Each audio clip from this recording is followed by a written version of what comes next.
As mentioned in Part 1, your initial email greeting to the class should set up your expectations for the class, which should cover what kind of assignments students will be asked to complete, what days those assignments are typically due, how they will be graded, including late work policies, office hours, and where they can go for help.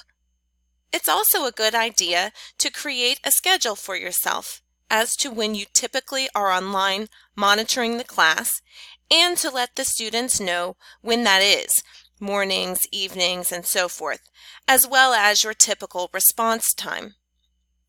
Additionally, we recommend updating your instructor bio section in Canvas with information such as your phone number, email, virtual office hours, and updated biography.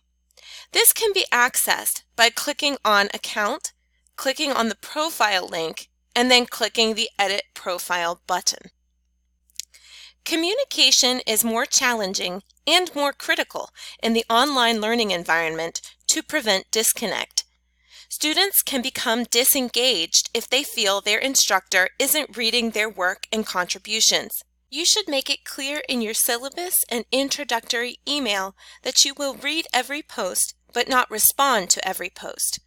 It's a good idea to try and make sure to respond to at least one post from each student during the semester.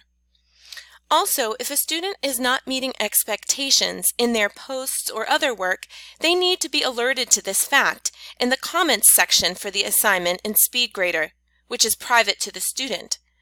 Again, this should be done before the next assignment is due, so the student has the opportunity to improve. Video announcements using the Record and Upload Media tool in Canvas can be a great way to make sure students know you are following their discussions and reading their work.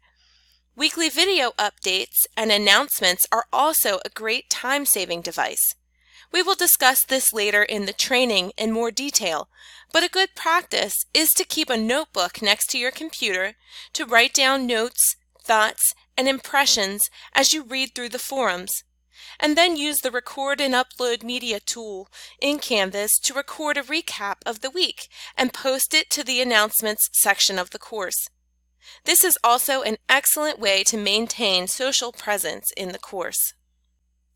Maintaining social presence in an online course is extremely important because of the pitfalls associated with the online learning environment.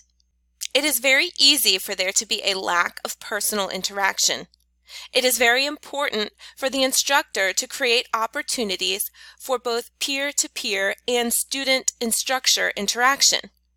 This is why class discussions and frequent check-ins from the instructor are critical. Students will get a more personal experience from their online course if they see and hear their instructor mentioning them by name. There is no hub or central hangout in the online learning environment. That is why it is strongly recommended that online courses have a virtual cafe discussion board or open course Q&A in the Discussions tab for students to engage with one another outside of assignments. Using video is a great way to overcome the cold nature of text. Giving the students the option to use the Record and Upload Media tool to respond to some discussion questions is also a great way for them to see or hear each other. The video will automatically be embedded in the discussion post. Even doing this on just one or two discussions throughout the term can be a good way of making the class a more personal experience. It is also very easy for students to not participate in the course. This is why building an online learning community in your course is essential. This concept will be discussed later in the training.